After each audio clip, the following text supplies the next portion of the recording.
Salam alaikum Mazoul, bonsoir. Rétro Info, comme chaque samedi. Aujourd'hui, nous allons parler de deux sujets principaux. La répression qui s'est abattue sur les médecins résidents et nous parlerons aussi de ces gesticulations politiques entre le RND et le FLN qui occupent la quasi-totalité de l'espace politique en ce moment. On ne parle de rien d'autre et on ne sait pas de quoi on parle en fait, parce que, j'ai bien dit gesticulation. Alors avec nous ici sur le plateau, Nazim Taleb du mouvement Rachad. Merci à vous d'être avec nous. Bonjour. Azdine Zalani, juriste et analyste politique. Merci. En Skype, nous avons avec nous Abdelhak Serrab, médecin en France, qui participera avec nous. Merci d'être avec nous, Abdelhak Serrab. Merci à vous et merci pour l'invitation. Merci. Et Amina Fedjer, médecin résident en pédiatrie au CHU d'Oran, qui va nous parler de ce fameux sujet qui a occupé l'actualité durant toute la semaine et qui va nous dire ce qui va advenir par la suite. Alors, d'abord les titres. HuffPost, le service civil, est un mensonge auquel les médecins résidents veulent mettre fin, par la rédaction. Jim, l'Algérie se vide de son corps médical, par Jim.fr. Liberté, FLN, RND, la guerre sourde des frères aux ennemis, par la rédaction. Et nous allons commencer par Amina Fedjer. Merci d'être avec nous. Merci à vous. Merci. Alors, donc vous êtes médecin résidente à... On dit médecin résidente ou médecin résident? Normalement, c'est médecin résident, ça se dit. D'accord, très bien. En pédiatrie, au CHU d'Oran, alors vous nous avez fait part d'un communiqué qui a été pris qui a été rendu public par le collectif autonome des médecins résidents algériens. Donc, je vous laisse nous dire ce qu'il en est. D'accord, donc je vais revenir un petit peu ce qui a été fait. Oui. Et je vais parler aussi de ce qui sera entrepris par les médecins résidents dans l'avenir. Très bien, très bien. Donc depuis le mois de novembre 2017, une grève cyclique a tenu lieu dans tous les CHU d'Algérie, avec un rythme de 2 journées par semaine. La grève avait 3 buts en fait. Inciter le ministère de la Santé à revoir ses conditions, donc nos conditions du coût de travail, en nous apportant plus de moyens pour travailler et du coup pour améliorer la prise en charge de nos chers malades, abolir le caractère obligatoire du service militaire chez les plus de 30 ans.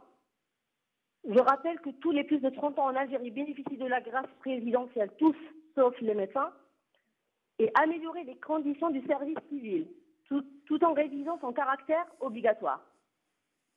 Mais après ce qui a été fait, et après ce qui s'est passé le 3 janvier 2018, je rappelle que nous avons été violemment réprimés par la police lors de notre marche pacifique à l'hôpital Moustapha. Et après avoir discuté avec nos aînés, donc les médecins chercheurs et les professeurs, donc nous avons décidé de 3 choses. Donc entamer une grève illimitée, tout en assurant bien sûr le service minimum et l'activité de la gare. Boycotter le DEMS, donc l'examen de la spécialisation qui aura lieu demain. Et organiser un méga sitting le 9 janvier 2018 au CHU d'Oran. Donc un sitting qui rassemblera un maximum de résidents des 4 coins d'Algérie. Alors, attendez, je vais reprendre d'abord. Grève illimitée, et vous ne craignez pas que cette grève puisse se répercuter sur la santé de vos patients, sur la bonne marche des services? Donc, pour être honnête avec vous, donc nous allons assurer un service minimum et l'activité de la gare. Oui, mais qui dit service minimum, déjà que le secteur est vraiment en souffrance, que les malades sont vraiment très mal, si on peut dire, et qu'en plus, en plus il y a un service minimum, est-ce que ça ne risque pas de rendre votre mouvement impopulaire? Donc, je parle de la pédiatrie à Oran. Oui. Donc, nous allons assurer tous nos rendez-vous de consultation. Donc, chaque personne qui aura un rendez-vous de consultation ou une prise en charge ou un rendez-vous d'hospitalisation, ou si son caractère révèle de l'urgence, nous allons prendre en charge ces malades-là. Et ça, c'est uniquement les décisions prises au niveau d'Oran, si j'ai bien compris. Non, ce mouvement-là touche la quasi-totalité des CHU. Ah, d'accord. Très bien. Et qu'est-ce que vous attendez des autorités? Qu'elles prennent langue avec vous ou qu'elles doivent satisfaire totalement vos revendications? Donc, en fait, nous allons camper sur notre position, nous allons camper sur nos revendications. Donc, si on ne gagne pas gain de cause, les choses ne vont pas s'améliorer de notre côté. Est-ce que vous avez le soutien de tous vos confrères et de tous vos aînés, comme vous dites? Oui, donc nous avons le soutien de la quasi-totalité de nos aînés, donc nos professeurs et nos médecins-chercheurs, ainsi que nos assistants.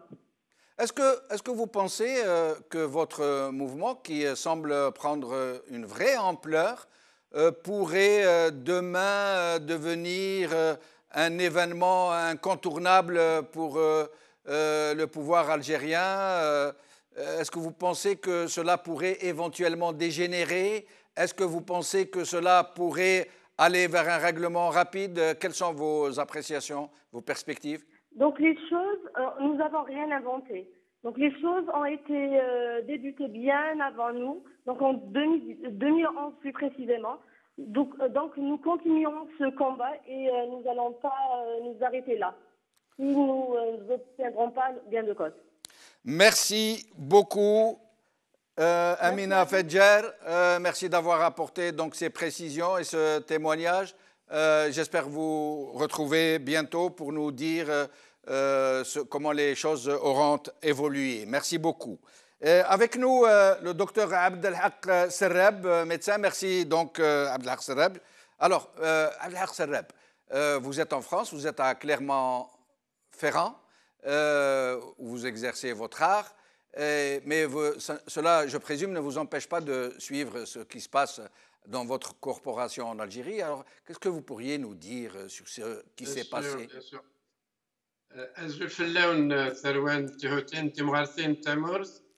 Pour commencer, j'aimerais bien dénoncer ce qui a été pratiqué comme violence sur un mouvement pacifique tel que celui qu'on a vu, qui a été mené par des résidents en médecine, que dans un pays où le droit de grève normalement est préservé par la constitution algérienne, donc dénoncer cette agression qui n'est pas justifiée, et puis surtout apporter notre soutien à nos jeunes confrères, les médecins résidents en Algérie qui mènent un combat pour plus de moyens, un combat que nous avons mené nous-mêmes il y a plus de 20 ans et qui nous a poussé à quitter le pays. Moi, personnellement, je suis parti en 1990. Nous sommes aujourd'hui en France, on est 12 000 médecins. Sachant qu'un médecin... Alors, pardon, 12 000, il y a quelques jours, un médecin, un de vos confrères qui exerce aussi en France, nous avait parlé de 8 à 9 000 médecins.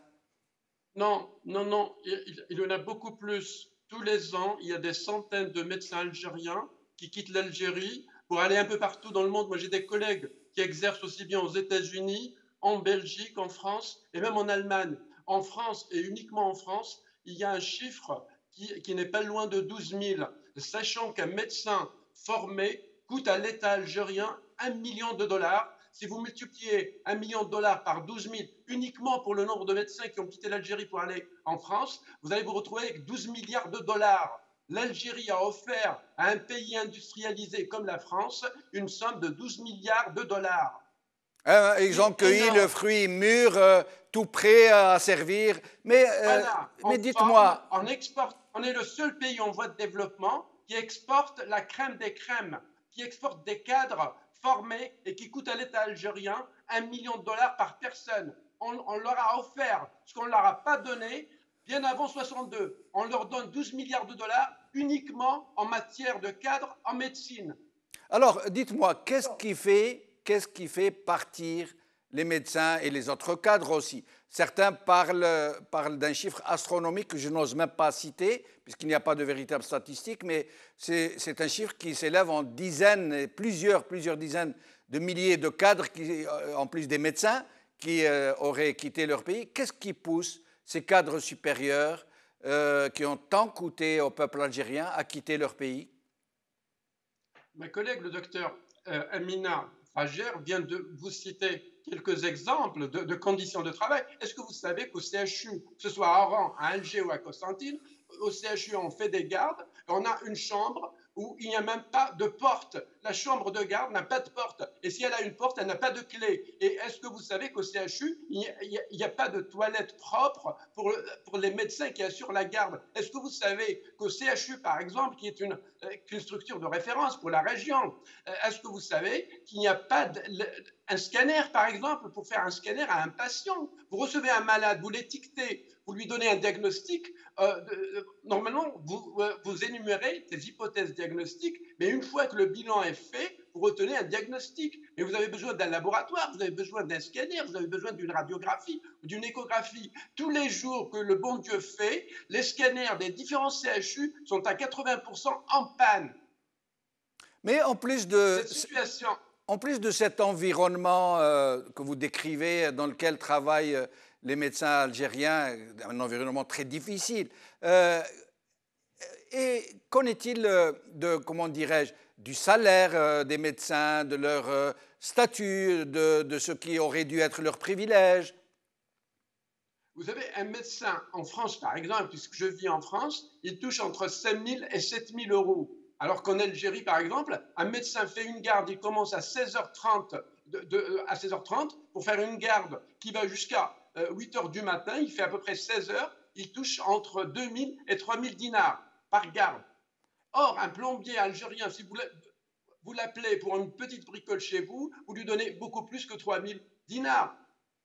C'est cette aberration qui fait que le cadre algérien ne se sent pas reconnu, que les gens ne travaillent pas dans des conditions convenables, et tout ça se regroupe et fait que les gens partent. Et le problème, c'est que l'État a des devoirs. Comment ça se fait qu'il laisse partir 12 000 médecins rien qu'en France? Comment ça se fait qu'il laisse des PhD? Moi, j'ai rencontré des PhD algériens au Canada qui faisaient le taxi. Après une formation, c'est un bac plus 9 qui fait le taxi à Ottawa. Mais comment expliquez-vous de la responsabilité de l'État? Comment expliquez-vous, Abdelhak Serrab, que ces gens qui sont censés organiser le secteur, qui sont censés le penser, le gérer, se soignent tous, sans aucune exception, se soignent tous à l'étranger? Vous savez, dès 62, nous avons pris la mauvaise route. Dès 62, on a interdit la politique. Et en interdisant la politique, on a imposé aux Algériens une sorte de politique de façade où l'on opte pour le choix de personnel politique soumis et sûr. Il n'y a pas de vie politique qui fait qu'il y a des programmes, des partis politiques, un débat qui fait émerger des élites politiques capables de penser la politique algérienne, par exemple, en matière de santé. Du coup, des opportunistes arrivent, exercent, font de la politique alors qu'ils n'ont aucune vocation à faire de la politique, et on se retrouve avec des programmes, aussi bien en politique qu'en matière d'éducation, qu'en matière de défense nationale, qui sont entre les mains de gens incompétents. C'est cette incompétence qui se retourne aujourd'hui contre le pays et fait qu'un grand nombre de cadres quittent le pays. Nous sommes dans une folie collective, une sorte de suicide collectif. Mais, Abdelhak Serrab, cette élite, cette crème de la crème, comme vous la décrivez si bien par ailleurs, comment se fait-il qu'elle ait laissé faire? Pourquoi ce silence des élites? Pourquoi ce silence des intellectuels, ce silence des gens, des universitaires d'une manière générale, pas que les médecins? Pourquoi toutes les corporations n'attendent que ça leur tombe sur la tête pour réagir uniquement pour leur propre corporation? Chacun pour soi et Dieu pour tous. Pourquoi toute cette élite, cette crème de la crème, ne s'est-elle pas impliquée dans ce pays, n'a-t-elle pas dénoncé comme vous êtes en train de le faire maintenant? La crème a toujours essayé de dénoncer. Souvenez-vous de Farhat Abbas, un pharmacien politisé qui représente le FLN à l'étranger de 56 jusqu'à 62. Farhat Abbas, Massali, Brahimi, tout ça c'est la crème des crèmes. Ce personnel politique a été marginalisé dès 62. La politique de marginalisation ne remonte pas à hier. Il y a une équipe d'aventuriers qui sont accaparés le pouvoir en Algérie et ils ont mis l'Algérie sur la mauvaise voie. Moi, je compare l'Algérie à un véhicule ou une famille algérienne qui sort d'Alger avec son véhicule et qui veut aller à Bouira et 1h30 après, elle se retrouve à Blida alors qu'elle devrait être à Bouira. Nous avons fait une fausse route. Nous sommes dans une logique de fausse route. Maintenant, il est temps peut-être que, comme vous le dites, que ces cadres, au lieu d'opter pour la facilité et de partir, il va falloir peut-être qu'on s'organise et qu'on revienne chez nous et qu'on essaie de s'organiser pour qu'on puisse enfin voir le jour. Parce que là, on a pris le tunnel de l'erreur, du suicide collectif. Restez avec nous, Abdelhak Serrab. Nazim Taleb, au sujet de ce mouvement des médecins, de la répression qui a eu lieu, d'abord, la même question que je viens de poser au docteur, pourquoi les élites algériennes ne bougent-elles pas? Au contraire, bien souvent, elles s'impliquent un peu dans la logique du système de la corruption de masse, où chacun recherche son propre intérêt, et ne réagissent-elles que lorsque leur propre corporation est un tant soit peu touchée? À mon avis, il faut revenir à l'histoire algérienne pour voir un petit peu la conscientisation et la politisation. C'est-à-dire, imaginons que, pas imaginons, dans les faits, vous avez, c'est-à-dire la période d'Abdelkader jusqu'en 1900, vous avez de la politique qui s'exerce au niveau individuel. Après, c'est devenu, on va dire, des revendications au niveau des localités, zawiyat, etc., etc. Et après, on a eu les jeunes Algériens, il y a eu l'étoile nord-africaine, là, qui a déplacé, je dirais, les revendications à un niveau individuel vers un niveau où la revendication concernait tout le peuple algérien. Aujourd'hui, je crois que l'Algérie en reproduit exactement le même schéma. Déjà, il faut le dire que entre 80 et 90, il y avait une société civile.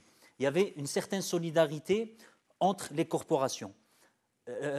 92, le coup d'État de 92, avec la volonté de casser la société civile, et effectivement, comme vous avez dit, on a dit à l'Algérien, terrasser, et donc voilà, chacun pour soi et Dieu pour tous. Aujourd'hui, je crois que l'Algérien d'une manière générale, on est en train, petit à petit, de revenir vers une revendication qui concerne tout le peuple algérien. On n'y est pas encore, certes. Je ne vois pas ça du tout, moi. Non, si. Je ne vois même pas les frémissements. Je vous donne un exemple très simple.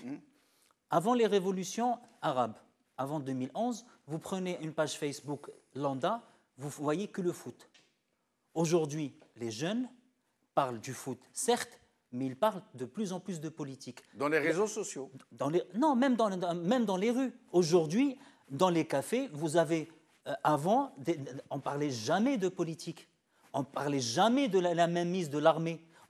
Ça commence à émerger dans la société civile. Ça commence à émerger dans les réseaux sociaux. Donc, il y a quand même un processus de conscientisation après une longue inertie qui a caractérisé l'Algérie entre 92 et encore. Il faut quand même se rappeler qu'il y a eu quand même des mouvements de foule entre 92 et 2000, mais il y a quand même eu cette époque où effectivement elle a été caractérisée par l'inertie, ce qui est tout à fait normal après une période de violence. On peut le voir dans d'autres pays comme le Chili, c'est-à-dire juste après un coup d'État et une violence qui a été imposée à la population, on voit quand même une période d'inertie, ce qui est tout à fait normal. Mais en tout cas, la conscientisation, la prise de conscience que ce régime, il est en faillite, que ce régime, il nous mène droit vers le mur, à mon avis, elle est, et on le voit dans les débats, on le voit dans la société civile. Moi, je ne vois pas ça. Je vais vous dire, Nazim, par exemple, prenons un exemple. Un médecin qui a coûté, comme nous le dit le docteur Abdelhak Serrab, $1 million par tête de pipe, au moins, sans compter les à côté de ce que ça a coûté. Aujourd'hui, il touche peut-être, je crois que vous avez le chiffre, on en parlait tout à l'heure, il doit toucher, je crois, le 5e de ce que touche un député. Aujourd'hui, un Algérien, sur la grille de salaire, il commence à 56 000 dinars. D'accord. Un spécialiste, il doit être à 10 000 dinars de plus par rapport à un généraliste. Oui. Si on prend, par exemple, un salaire de base d'un député algérien, il touche 300 000 dinars. Ça, c'est l'indemnité centrale, non, mais, voilà. Mais le tout compris. 30 millions. Si on comprend le budget global, c'est-à-dire salaire plus indemnité, plus compensation, plus les avantages en nature, oui. On arrive à un chiffre à peu près de 70 millions par député. C'est-à-dire que c'est quasiment 10 fois. Pour le médecin généraliste. Exactement, 10 fois. Comme M. Dr Serrad le disait, un médecin en moyenne touche, peut-être pas 5 000 au début, mais on va dire 5 000, 6 000, c'est à peu près ce que touche un député en France. C'est-à-dire qu'un député et un médecin en France touchent à peu près la même chose. On est loin de ces standards. 10 fois 10 fois, 10 fois. 10 fois. Mais vous me dites qu'il y a conscientisation, prise de conscience. Comment peut-on prendre conscience? Ouais. Attendez. Il y a une différence entre prendre conscience et ne pas accepter. Attendez. Il y a la prise de conscience. Premièrement, la prise de conscience. Après, on passe dans un stade d'organisation. Et après, il y a un stade de revendication. On est aujourd'hui dans la conscientisation. Comme madame, le docteur, la résidente à Oran, voilà, ils ont créé un collectif, la Camra, qui a maintenant aujourd'hui des revendications. Donc, on est dans une phase d'organisation en Algérie. Je ne dis pas qu'on n'est pas encore dans une phase comment dirais-je, d'unification des forces, comme disait Messa El Haj pendant son discours de 27, dans son discours le congrès anti-impérialiste de Bruxelles. On n'est pas encore dans ça. Et ça, à mon avis, il faudra effectivement le dire. Il faut à un moment. D'après vous, le processus est enclenché. À mon avis, le processus pour le recouvrement de la dignité, pour le recouvrement du moins de certains équilibres qui devraient fonder. Bien sûr. Mais je reviens à vous dans un moment. Azdine Zailani, d'abord, avant que vous nous disiez votre avis sur la question, quelle aurait été la réaction, par exemple, si ça s'était passé en France, où des médecins se seraient fait tabasser de cette manière par des policiers qui tapaient sur la tête, qui ont frappé jusqu'au sang. On a vu les images. Quelle aurait été la réaction d'abord de la société, mais surtout du ministre de la Santé lui-même et du ministre de l'Intérieur à la suite d'une telle... Sincèrement, je ne pourrais pas vous dire, parce que ça dépendra du gouvernement. Il y a eu des cas en France où il y a eu des tabassages de population, d'organisations. Mais pas de tabassage de grévistes qui veulent manifester pacifiquement. Il y a eu, dans les années 80, la fameuse marche des élèves, des lycéens, oui. Où un lycéen d'ailleurs algérien a été abattu par les forces de police. Il y a parfois des dépassements. La question par rapport à la France, au niveau de la comparaison, c'est cette histoire absurde de service dit civil, où on oblige les médecins à faire un travail dans des conditions qui ne sont pas du tout réglementaires, ni légales, ni constitutionnelles. Le service public, le service civil a été introduit dans les années 60-80, à l'époque où l'Algérie avait besoin, n'est-ce pas, dans le cadre de son développement, de toutes les forces. Mais actuellement, et depuis plusieurs années déjà, face au libéralisme sauvage qui s'est instauré, face aux cliniques privées qui n'ont de cliniques que le nom et qui sont un peu partout. Pas toutes, il y en a qui sont plus ou moins honorables. Dans les prix, dans les tarifs sont exorbitants et dans les dépassements sont inimaginables et qui sont que dans les zones du Nord. Quand on oblige des médecins, alors qu'on n'a pas le droit de les obliger, on n'a pas le droit constitutionnellement de les obliger à faire un service quelque part en Algérie. Parce que c'est une profession libérale avant tout. Avant tout, c'est une profession réglementée, certes, mais c'est une profession libérale, au même titre que les avocats, au même titre que les huissiers, au même titre que les notaires. Est-ce que les notaires, qui sont une profession libérale réglementée, sont obligés de travailler à Tindouf ou à... Mais les médecins, ils rendent un service d'utilité publique aussi. Hein. La même chose pour les notaires, la même chose pour les avoués, pour ce qui est de la justice, la même chose pour les magistrats. Mais pourquoi ne pas avoir opté pour de l'émulation? Pourquoi, par exemple, ne pas leur avoir dit ceux qui vont au Sud seront exonérés d'impôts, auront un double salaire, un triple salaire? Faut-il que l'État construise déjà des hôpitaux dans le Sud? Faut-il qu'il y ait déjà une couverture sanitaire dans le Sud algérien et dans les hauts plateaux? Une couverture sanitaire. Il faut voir que depuis 20 ans, les milliards qui ont été dépensés à droite et à gauche sur n'importe quoi, hein, les fameux 1000 milliards de dollars, aucun hôpital n'a été créé sur tout le territoire national algérien. Je vais encore à propos du... Pourquoi? Il y en a eu. Il y en a eu. Non, il y a des... L'affaire de la BRC, les hôpitaux militaires... Il y en a eu. Il y a eu le scandale des hôpitaux militaires à la BRC. Je parle de la population civile. Non, il y a eu des constructions d'hôpitaux. Il y a eu des constructions à Alger, à Oran. Il y a eu un grand hôpital qui a été construit de CHU à Oran. Je parle de haut plateau et du Sud. Ces régions-là qui sont déshéritées, où on oblige soi-disant les médecins, n'est-ce pas, pour aller faire leur service dit civil. Moi, je vais vous prendre un exemple concret. Depuis l'indépendance, et particulièrement depuis les années 70, 80, à ce jour, dans 2 villes d'Algérie, et leur pourtour, à Tamerasset et à Regan, les populations algériennes sont affectées par des radiations atomiques. J'ai eu l'occasion, moi, en étant chargé des aspects juridiques de ce dossier-là, en allant sur place plusieurs fois. Parce qu'il y a eu les essais nucléaires français à cause de ce qu'on appelle les essais nucléaires, mais qui sont en réalité les explosions nucléaires. Mais c'est le mot essai, c'est un mot un peu, n'est-ce pas, choisi par les autorités françaises pour ne pas qualifier ce que sont, c'est des explosions réellement nucléaires, et où il y a eu une loi, donc la fameuse loi Morin, qui exclut d'indemnisation les Algériens. Et quand j'ai eu l'occasion de discuter avec plusieurs ministres là-dessus, eh bien, et jusqu'à ce jour, aucune prise en charge médicale des populations irradiées de Regan ou de Tamerasset, jusqu'à ce jour, malgré les promesses, etc. Sachant que les radiations, avec le sable, s'en vont. Alors, la question du Sud algérien est très importante à tous les niveaux.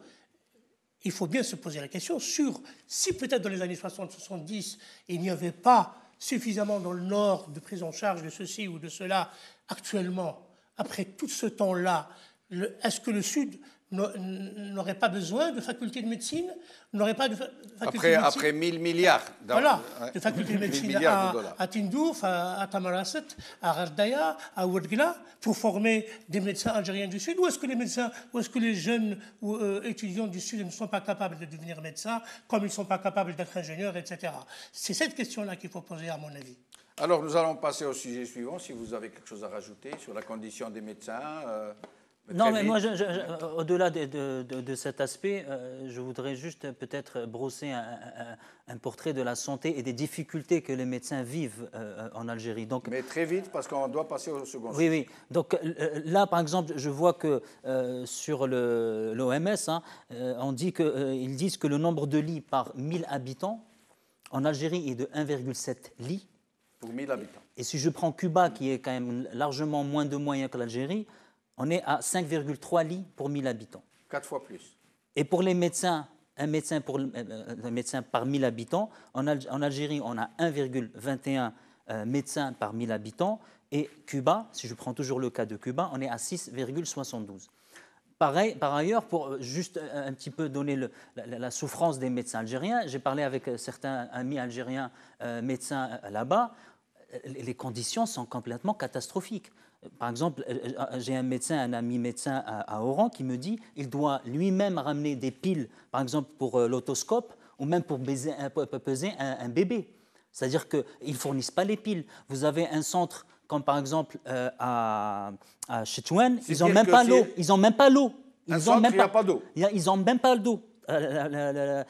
Pas d'eau, par exemple, à Breya, c'est une commune de Tlemcen, il n'y a pas d'eau à la polyclinique. Vous avez énormément de centres de santé, il n'y a même pas de femme de ménage. J'ai un médecin dans l'un de ces centres qui me dit il a reçu un client qui a vomi, c'est le médecin lui-même qui a nettoyé le vomi du patient.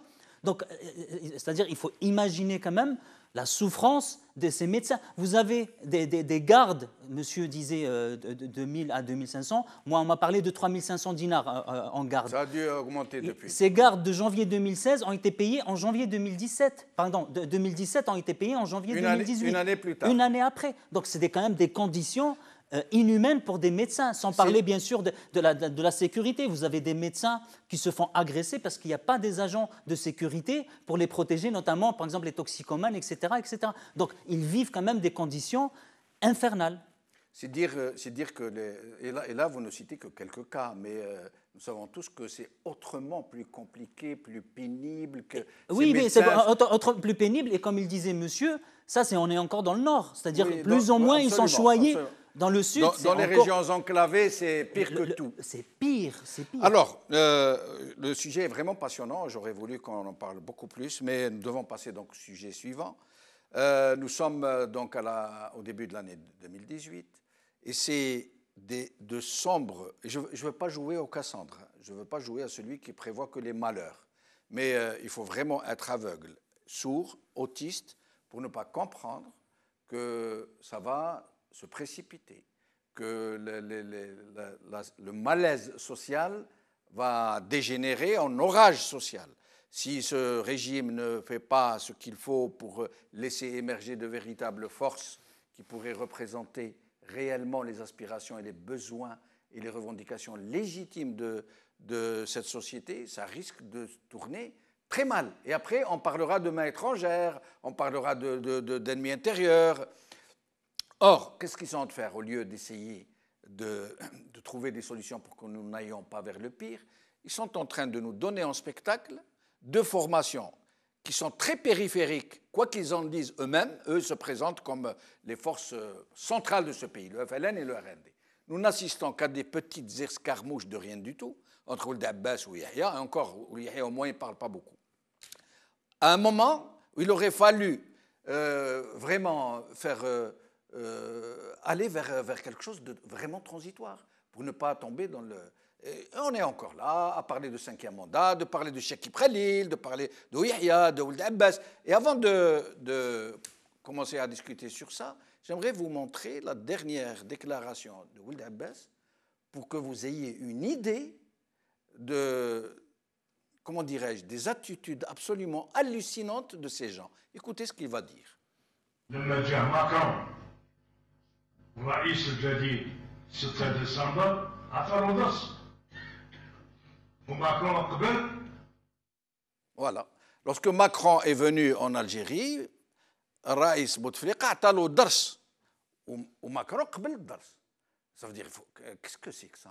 Qu'est-ce que c'est que ces histoires? Nous allons d'abord demander à Abdelhak Serrab, qu'est-ce que vous pensez de cette sortie et des autres, hein, pas seulement celle-ci, à un moment où il aurait fallu être un peu sérieux, quoi. Pour comprendre ce qui se passe en Algérie, il faut revenir à l'histoire de l'Algérie. Le régime algérien est l'héritier de la guerre de libération. Durant la guerre de libération, il y avait un ennemi fortement équipé, des généraux, des maréchaux, un équipement, une technologie. En face, il y a une armée de volontaires mal entraînés, très peu équipés. Et donc, pour combler la différence de puissance, le FLN a opté pour le tout sécuritaire. Le tout sécuritaire a permis au FLN, certes parfois il y a eu des dépassements, mais il a permis de réaliser l'objectif qui est l'indépendance en un temps record. Ceci est dit, il fallait que le tout sécuritaire s'arrête en 62. Malheureusement, on a transféré une conception de destruction du système colonial, on l'a transféré, on est passé à l'indépendance. Avec cette même conception, on voulait construire le château Algérie avec le marteau, qui est un instrument de destruction. Il faut savoir que le FLN n'est pas un parti politique. Le FLN est un instrument de destruction du système colonial qui a dépassé son objectif. Il fallait que le FLN aille au musée en 62, étant l'objectif atteint, c'est-à-dire l'indépendance. En se maintenant au pouvoir, le FLN qui est un instrument de destruction du système colonial, n'a fait qu'aggraver la situation algérienne post-indépendance. Donc, dès le départ, on a fait un faux départ.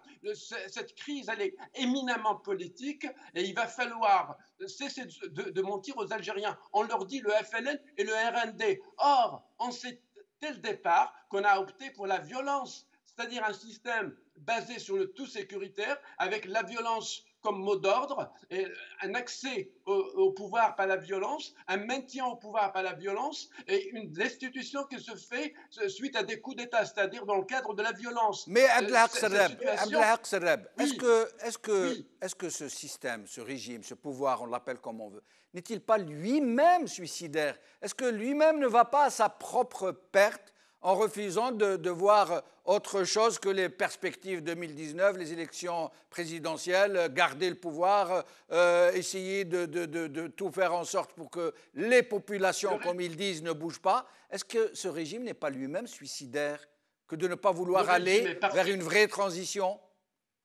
Monsieur Benchenouf, le régime est parti d'une bonne intention.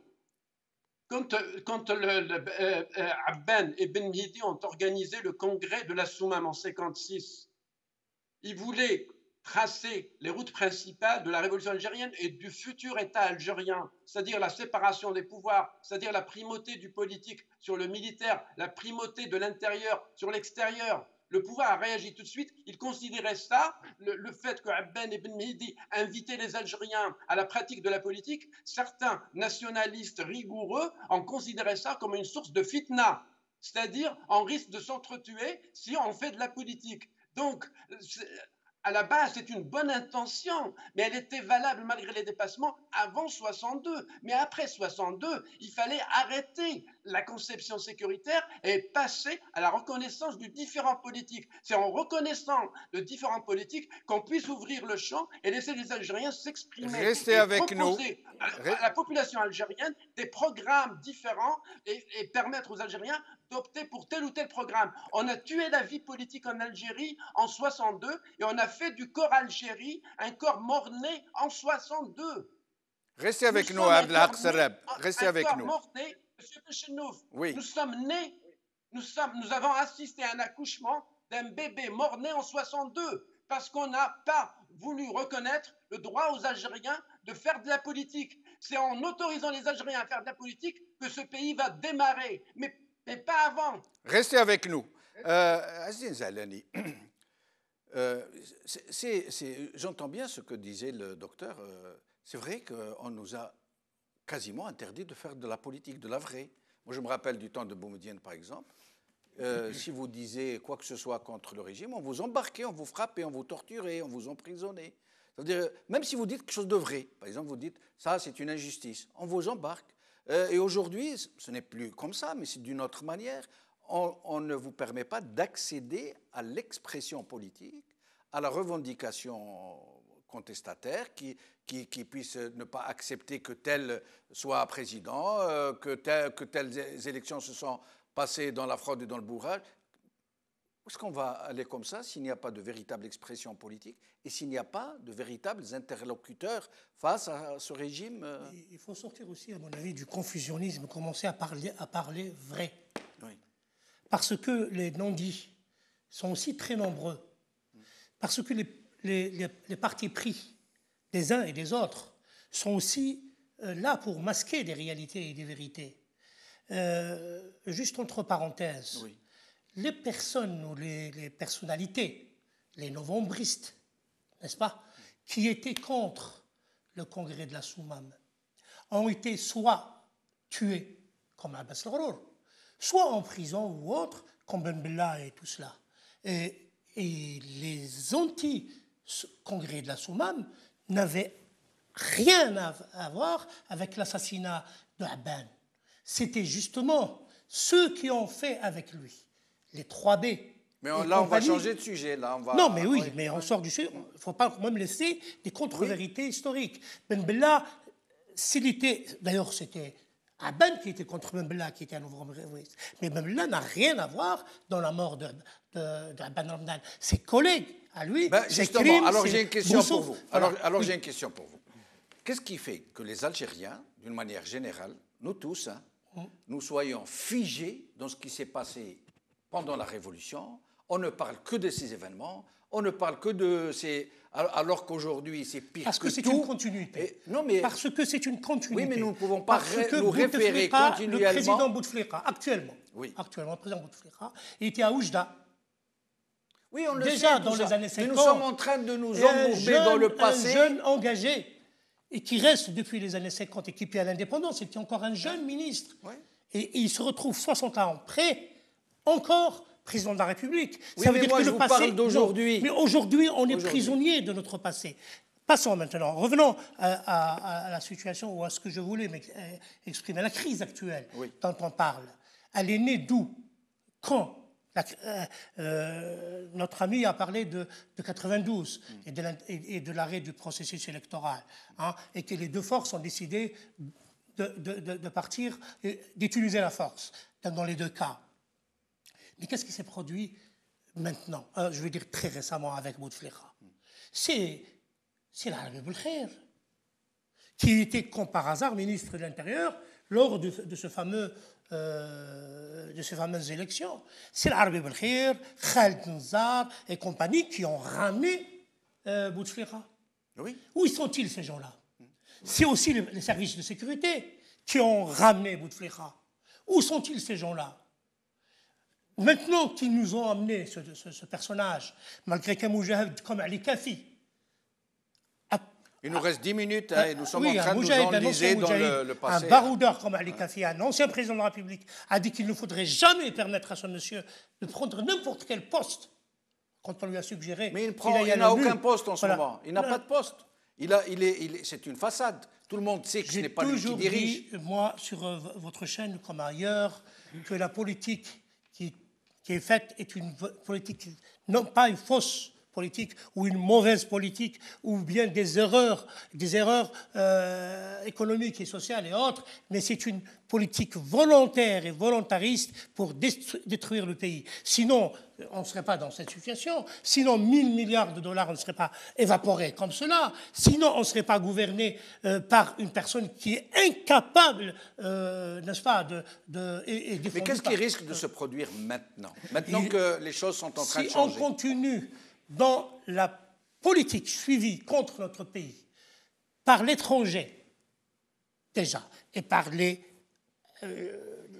traîtres de l'intérieur, celle de détruire notre pays, ceux qui sont revanchards, ceux qui ont la haine de l'indépendance de ce pays, c'est eux qui sont au gouvernail maintenant et qui détruisent petit à petit tout le tissu social. Qu'est-ce qui risque de se passer? Il risque de la disparition de l'Algérie. Parce que la politique a été menée, ne serait-ce que depuis 20 ans, sans aller à la guerre qui nous a été imposée, à la guerre civile qui nous a été imposée, sans aller au régime auparavant, rien que pendant 20 ans, pendant l'ère de Bouteflika, pendant ces dernières années, depuis qu'il est là, on le voit que c'est une politique prédéterminée, volontaire, pour détruire les bases sociales, économiques et culturelles de ce pays. Nazim, alors 2018, sombre perspective. Personne ne peut dire le contraire. Yahya lui-même a dit, ça ne fait pas très longtemps, devant le Parlement, devant le Sénat, que s'il ne faisait pas marcher la planche à billets, il n'y avait pas de quoi payer le mois de novembre. Il a dit, nous sommes en crise, nous sommes en faillite, ce n'est pas possible. Il faut que nous soyons réalistes. Ça, ce n'est que le côté économique.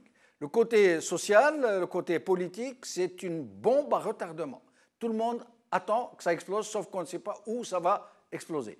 Alors, d'après vous, qu'est-ce qui va se passer? Est-ce que les gens vont revenir à la raison, y compris le pouvoir lui-même, dire non, il faut qu'on évite cette hécatombe qui s'annonce déjà? C'est plus nous qui allons au mur, c'est le mur qui vient à nous.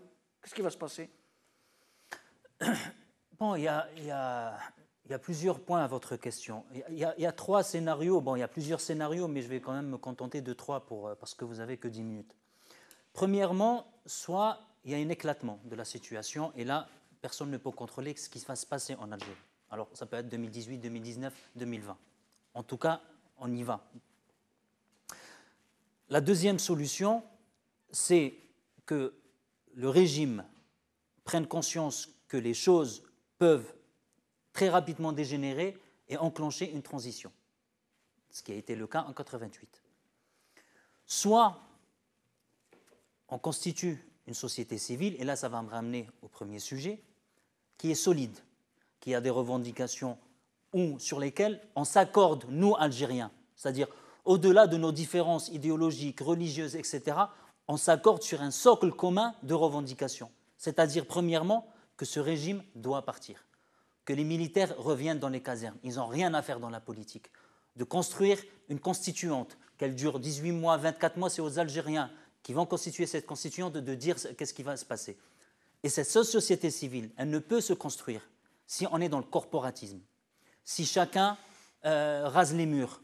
Aujourd'hui, notre risque majeur aujourd'hui, que ce soit en 2018 que 2019, c'est ce régime lui-même qui est en train de mener l'Algérie vers sa perte. Donc, si on ne prend pas déjà conscience de ça et que nos revendications, qu'on arrive à une plateforme disant que c'est quoi le principal aujourd'hui, ce n'est pas cet enfumage entre le RND et le FLN, ce n'est pas cet enfumage où on est en train de, par exemple, celui qui a cassé la statue d'Al-Fawara. Aujourd'hui, c'est l'existence même de l'Algérie telle qu'on la connaît aujourd'hui qui est en jeu. L'enjeu aujourd'hui... Et vous pensez que ce qui vient de se passer avec les... Oui, je vous en prie, allez-y.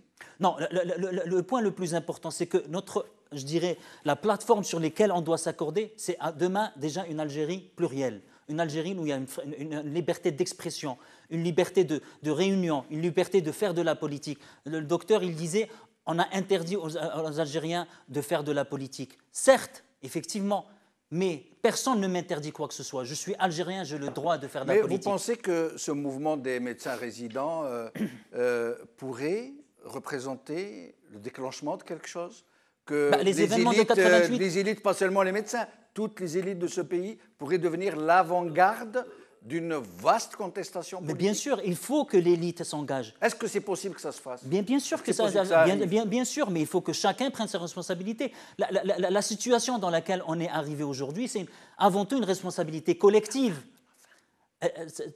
C'est une responsabilité collective. C'est que chacun est resté dans sa maison, croyant que le vent de sable va passer et qu'il ne va pas le toucher. Aujourd'hui, parce que l'amenuisement des ressources, donc l'État ne pourra pas satisfaire à toutes les revendications, c'est-à-dire que demain, les médecins, on va satisfaire à leurs revendications, mais demain, toutes les autres corporations, on ne pourra pas. Parce que déjà, on a imprimé 20 milliards, déjà 5 milliards pour 2018, et il va y avoir à peu près une impression de 20 milliards en plus de billets. Donc il va y avoir une inflation terrible, les ressources, les réserves sont en diminution, la consommation interne en augmentation, donc des effets de ciseaux qui vont forcément avoir des conséquences dramatiques pour le pouvoir d'achat en Algérie. Donc c'est pour ça qu'il faut que nous, aussi bien nous au sein de Mouvement Rached et qu'on appelle de nos voeux les partis politiques aujourd'hui, mais aussi la société civile, comme par exemple les médecins, etc., à s'unir sur le mot d'ordre qui va être aujourd'hui. C'est déjà dire que la chute du régime et faire vraiment une période de transition où les effusions de sang vont être, Inch'Allah, ne vont pas avoir lieu en Algérie. Autrement, ça va être cataclysmique. Nous allons faire nous n'avons plus de temps. Dernier tour de micro. Chaque invité aura droit à 2 minutes pour dire ce qu'il espère et ce qu'il voudrait. Alors, Abdelhak Serrab. Oui, moi je rejoins votre invité de Rached. Nous avons besoin d'une mise en veilleuse de nos différents idéologiques, une union sacrée entre toutes les tendances politiques, y compris les islamistes et l'armée. Aujourd'hui, il y a quelques années, on militait pour la démocratie. Aujourd'hui, il faut savoir qu'on a dépassé ça et que nous sommes en train de lutter pour l'indépendance du pays. La décision politique algérienne nous échappe aujourd'hui. Nous sommes sous protectorat. Merci. Sommes sous protectorat. Merci. Nos différents... Merci, Abdelhak Serrab. Azdine Zalani, en moins de 2 minutes. Moi, je voudrais simplement dire que, à propos il y avait beaucoup de choses à dire sur la grève et les manifestations réprimées par des médecins. J'aurais souhaité qu'ils engagent, ne serait-ce que formellement, une action au niveau du Conseil d'État. Je sais ce que ça vaut, au tribunal administratif et au Conseil d'État concernant justement cette obligation dite de service civil, si elle est véritablement légale ou pas. S'il y a des députés valables au niveau du Parlement, qu'ils saisissent aussi le Conseil constitutionnel pour voir la légalité de cette mesure qui est imposée aux médecins. Ce que j'aurais souhaité. Merci beaucoup. Nazim Taleb, très vite, s'il vous plaît. Moi, je saisis cette occasion pour, encore une fois, aux partis politiques, à la société civile, à toutes les corporations, d'être solidaires avec le mouvement des médecins. Et que la grève générale ne soit pas que pour les médecins. Il faut que la grève générale soit généralisée à toutes les autres corporations. Tout à l'heure, avant l'émission, il y avait cette belle expression en arabe qui disait « Il ne faut pas se leurrer. Saïd Bouteflika, lui-même, il a été tabassé quand il était enseignant et il était syndicaliste. Oui. Donc, on va être tabassé. Donc, autant être solidaire et avec un mouvement de masse, eh ben, forcément, le pouvoir va reculer. Merci. Merci Nazim Taleb, merci Abdelhak Serrab, merci Azedine Zalani, merci Amina Fadjar. Merci à vous, chers amis, de nous avoir suivis. بقوا على خير بالسلامة. لما جاء ماكرون الرئيس الجديد 6 ديسمبر عطى النص وماكرون قبل لما جاء ماكرون الرئيس الجديد 6 ديسمبر عطى النص وماكرون قبل